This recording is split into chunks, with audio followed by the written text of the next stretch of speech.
बोल गणपति महाराज की जय। बोल करवा मैया की जय। करक चतुर्थी अर्थात करवा चौथ कथा। सनातन धर्म की प्रथा के अनुसार करक चतुर्थी अर्थात करवा चौथ कार्तिक मास के कृष्ण पक्ष की चतुर्थी को कहते हैं। सुहागवती स्त्रियों के लिए यह व्रत बहुत ही श्रेष्ठ व्रत है। स्त्रियां इस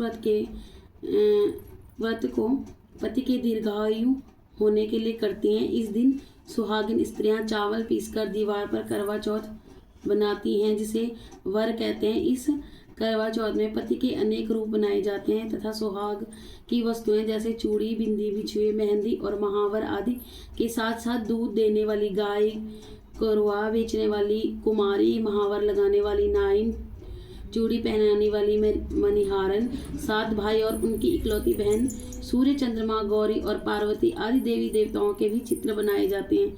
सुहागिन स्त्रियों को इस दिन निर्जला व्रत रखना चाहिए। रात्रि को जब चंद्रमा निकल आए तब उस अर्घ को देकर भोजन करना चाहिए। पीली मिट्टी की गौरा बनाकर उसका पूजन करना चाहिए।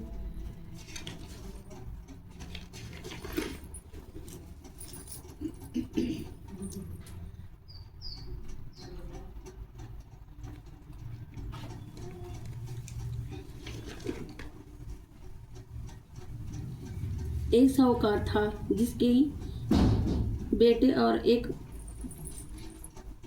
बेटी थी। 7 भाई व बहन एक साथ बैठकर भोजन करते थे। एक दिन कार्तिक की चौथ का व्रत आया तो भाई बोला कि बहन आओ भोजन करें। बहन बोली कि आज करवा चौथ का व्रत है, चांद उगने पर ही खाऊंगी। तब भाई ने सोचा कि चांद उगने तक बहन भूखी रहेगी, तो एक भाई ने दिया जलाकर, दूसरे भाई ने छन्नी लेकर उसको ढंका और नकली चांद दिखाकर बहन से कहने लगे कि चल चांद उग आया है, अर्घ दे ले। बहन अपनी भाभीयों से कहने लगे कि चलो अर्घ दें, तो उसकी भाभियां बोली तुम्हारा चांद उगा होगा, हमारा चांद तो रात को उगेगा। बहन ने तो तब अकेले ही अर्घ दे दिया और खाने लगी तो पहले ग्रास में ही बाल आ गया, दूसरे ग्रास में कंकण आया और तीसरा ग्रास मुंह की ओर किया तो उसकी ससुराल से संदेशा आया कि उसका पति बहुत बीमार है, उसको जल्दी भेजो। माँ ने तब लड़की को विदा किया तो कहा कि रास्ते में जो भी मिले उसके पांव लगना और जो कोई सुहाग का आशीष दे दे तो उसके पल्ले में गांठ लगाकर उसे कुछ रुपए दे देना। बहन जब भाइयों से विदा हुई तो रास्ते में जो भी मिला उसने यह आशीष दिया कि तुम 7 भाइयों बहन हो, तुम्हारे भाई सुखी रहें और तुम उसका सुख देखो। सुहाग का आशीष किसी ने भी नहीं दिया। जब वह ससुराल पहुंची तो दरवाजे पर उसकी छोटी ननद खड़ी थी। वह उसके पांव लगी। उसने कहा कि सुहागिन रहो, सपूती हो। तो उसने यह सुनकर पल्ले में गांठ बांधी और ननद को सोने का सिक्का दिया। जब भीतर गई तो सासू ने कहा कि पति धरती पर पड़ा है, तो वह उसके पास जाकर उसकी सेवा करने के लिए बैठ गई। बाद में सासू ने दासी के हाथ बची कुची रोटियां भेज दी। इस प्रकार से समय बीतते बीते माघ की चौथ आई तो चौथ माता बोली करवा ले भाइयों की प्यारी करवा ले।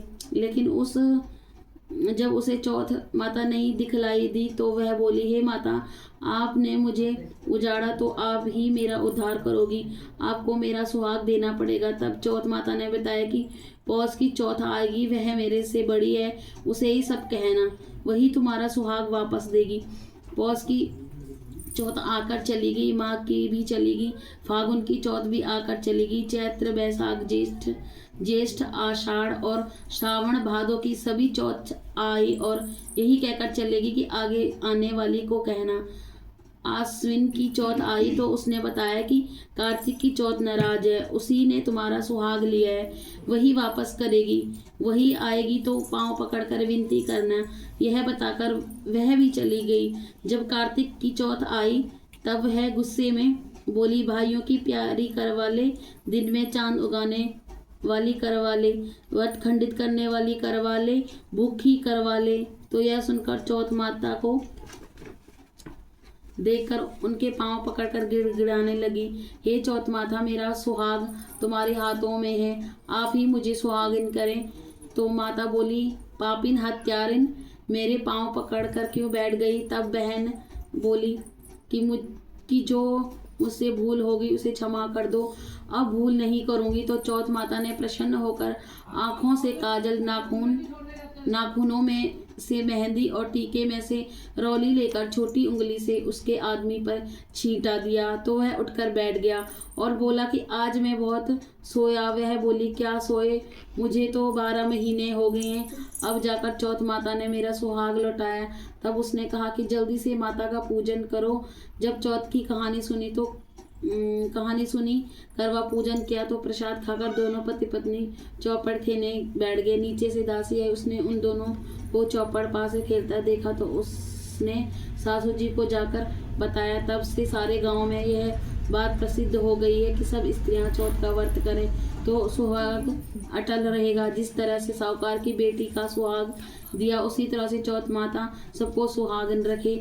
यही करवा चौथ के उपवास की सनातन महिमा है। बोलो करवा मैया की जय हो। एक ब्राह्मण परिवार में 7 बहुएं थी। 6 बहुओं के मायके वाले बहुत अमीर थे, इसी कारण ससुराल में उनका बड़ा मान था। परंतु छोटी के मायके में कोई न था। वह घर का सारा काम काज करती थी, सबकी सेवा करती थी, पर कोई भी उससे प्यार नहीं करता था। सभी उसे दुत्कारते रहते थे। तीज त्योहारों पर भी जब उसके मायके से कोई नहीं आता तो वह बहुत ही दुखी होती थी। हर वर्ष की तरह इस वर्ष भी करवा का व्रत आया। अन्य बहुओं के मायके से उनके भाई करवा लेकर आए, पर छोटी के मायके में यदि कोई होता तो करवा भी ले आता। सासू भी छोटी को खरी खोटी सुना रही थी। वह दुखी होकर घर से निकल पड़ी और जंगल में जाकर रोने लगी।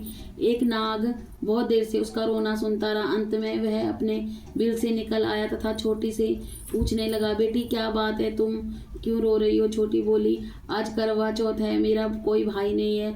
यदि कोई मेरा भाई होता तो आज जरूर करवा लेकर आता। नाग को छोटी पर दया आ गई। नाग ने कहा कि बेटी तुम घर चलो, मैं अभी करवा लेकर आता हूँ। थोड़ी देर बाद नाग उसके ससुराल पहुंचा। ससुराल वालों ने इतना सामान देखकर चकित हो गए। सासू भी प्रसन्न हो गई। तब सासू ने प्रसन्न मन से छोटी को नाग देवता के साथ भेज दिया। नाग देवता ने छोटी को अपना सारा महल दिखाया और कहा, जितने दिन चाहो आराम से रहो, मन चाह खाओ और मन चाहो पहनो, पर एक बात याद रखना कि सामने रखी नाद को कभी मत खोलना। छोटी सारा समय महल में आराम से काटती, पर नाद के बारे में उसकी उत्सुकता बढ़ती जा रही थी।